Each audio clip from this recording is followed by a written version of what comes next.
My name is Carol Bidault, and I'm the producer of National Lampoon's Counterintelligence.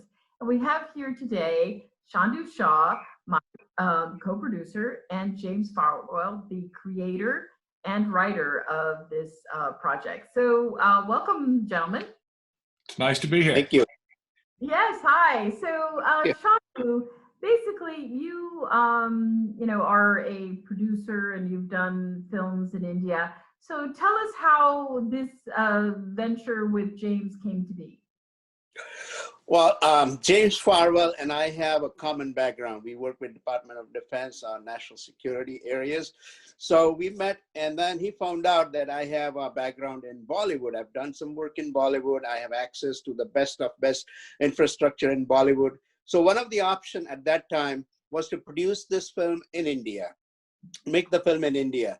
So that's how we got started. And then at some point, there was an idea of making a Bollywood-style independent Hollywood film with song and dance. And I think James Farwell has done an amazing job of getting Bollywood-style song and dance into this project.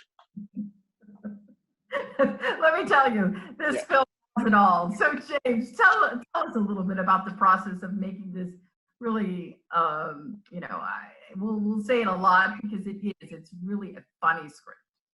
Well, I've always loved Bollywood. Bollywood is amazingly creative. It's irreverent. It's cheeky. It's positive. It's rooted in great values. It's mostly about love stories with a dance used to punctuate and amplify in that. The Indian marketplace loves song and dance. Actually, the songs and dancing in a traditional Bollywood movie is much too long. In our film, we hold them to the numbers to 3 to 4 minutes. The music, as you know, is done by the distinguished composer A.R. Rahman, who was a 2-time Academy Award winner, who's graciously agreed to license his music to us. And this movie pays homage to the romantic comedies of Bollywood. They are unconventional. They'll break the fourth wall. Anything goes. The humor is in this is different from your what you think of as a National Lampoon movie. National Lampoon movies really are somewhat sophomoric in their humor. This is the opposite. The humor is sophisticated and witty. There's a lot of physical humor, and of course, there's a lot of cinematic humor that uses a visual vocabulary to get across the jokes. And so it appeals to both a sophisticated audience as well as a younger audience. I think younger audiences will love the music and the storyline, and it's just very funny. Yeah, it's great that James mentioned A.R. Rahman.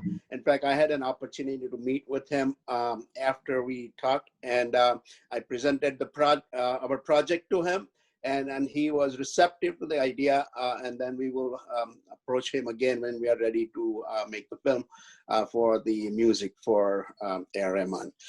Also, the tradition of music, song and dance in Bollywood is so old.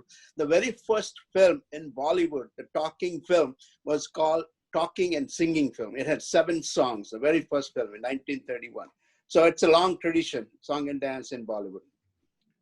Right. Yeah, and we had a heyday with the Hollywood musical, which is certainly throughout the world a iconic time in American cinema with all the Sound of Music and all these great musicals. Right, and the thing about this is that Bollywood has its own idiosyncrasies. For example, the typical Bollywood film is sung in a style that would not be accessible to a Western audience, but these songs lend themselves to being adapted to a Western audience. So Rahman wrote a movie called Bombay Dreams. That was a great hit in London, and you can actually go on YouTube and hear what those songs sound like, sung in a Western style. They're very accessible. Great music, and I've written the script and the lyrics to these songs, and they were fun to do. That's great. And we also have alluded to a couple of our other partners, Jerry Daigle, who has worked with the National Lampoon brand. And I think that we all really felt that, our film is zany, but if you read, and some of you would have seen our podcast for Mona Lisa. James is prolific, and he does varied styles of scripts and stories. And with this, it's very zany, but at the same time, it is very, very smart. It's very cerebral, but very funny and very just outlandish. And I think that people who love the classic National Lampoon would also love this, because it does have sort of these harebrained schemes, and James, like all the rest of your scripts, it's very smart. The dialogue is very smart. The storyline is very complicated and yet very accessible to everybody. Right, and the characters are all very smart.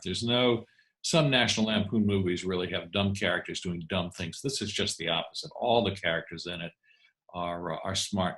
I really characterize this as more of a screwball romantic comedy than zany. Zany to me means one of these goofy movies where everybody's sort of stumbling every 15 minutes. This really isn't like that. The physical humor is very funny, but it's funny within a very sophisticated realm, and it will appeal, I think, to audiences of all ages, which is what's really important. We'll get a very broad following who like this movie.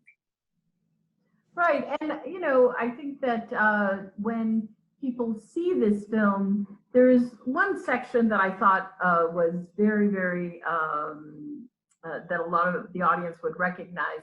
There's a scene that kind of pays homage to the Ministry of Silly Walks. Why don't you tell us a little bit about that, James? That is funny. That is funny. The border between Pakistan and India, two countries that often have a lot of tensions between them, features a changing of the guard ceremony that has become an enormous tourist attraction.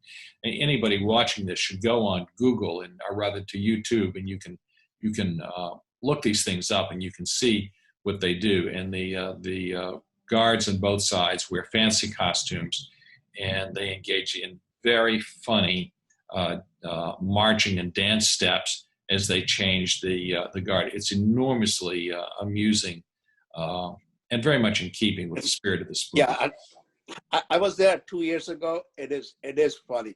Not just the ceremony itself, but the audience and the patriotism on both the sides. It is so passionate. It is such an experience. It's a great stuff. So if we can bring some style in it. Yeah, no, and I think that that's what a lot of audiences, and I'm sure everybody has seen Monty Python. This is very similar to what I think James's writing style in this script is. Monty Python is very silly, but they're so smart. They're so, you can read their humor on so many levels. Obviously on the very basal level, but it's also extremely smart. These are all Oxford and Cambridge men, as you are, James. And so I think that there's something for everybody. And, I think that, with Chandu and his experience in making films, and James, and just the amount of work that you've done to research and make this film, tell us a little bit about a little bit about the main characters that people can look forward to seeing. Well, it's an ensemble film. You have on the one hand Tamir the Terrible, whose twin brother is the Maharaja, and Tamir is a very smart guy. He's made a lot of money, but the problem is that his twin brother is a superstar. And of course, there's a lot of rivalry there, and Tamir resents that, and he wants to become a big man on campus. So he decides to feign being a terrorist leader, which he clearly isn't. And it's just very funny to see how at really every turn, everything he does, it's a little bit like the Coyote cartoons. And indeed, we have a Coyote cartoon that captures. Yeah, the sequence there, yeah. Yeah, it's very funny. Wile E. Coyote with the Roadrunner. Yeah, and so it's really that kind of a tone.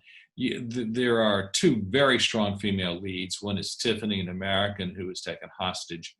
And Tiffany becomes involved, and this is sort of a theme of the movie, which is she sees these guys operate the device through which Tamir wants to depose his brothers to get his hands on a nuclear device and blackmailing him into giving up the throne.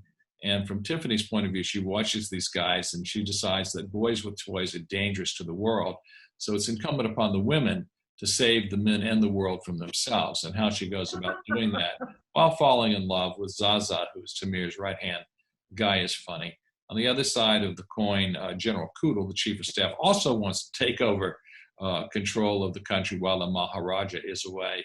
In details, Abu Abu, one of his agents, whom he thinks is good enough to forestall Tamir, but not good enough to get in his way. And Abu Abu links up with Faria, who is a true feminist and is an architect and an artist. And they together sort of balance off each other. It's hard in most films, I think, to have parallel love stories, but we have them here and they do work well.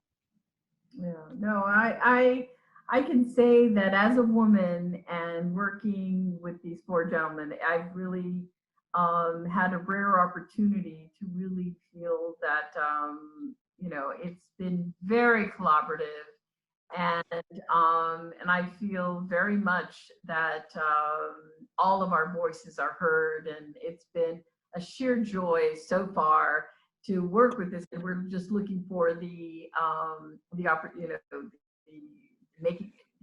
to make this and take it to the screen very soon. So anyway, gentlemen, any last thoughts?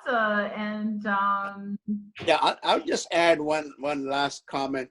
Actually, Public Radio had done a recent podcast on how Bollywood can transition over or cross over to Hollywood. And I think this is the right time for international audience to enjoy Hollywood and Bollywood in one movie, which is counterintelligence.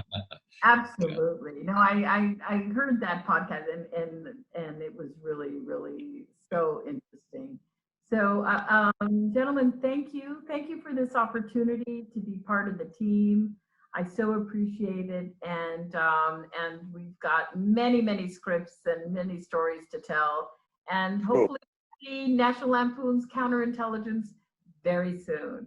Thank you again. And thank you. Thank you. Bye. Goodbye, Bye. Carol. Thank you.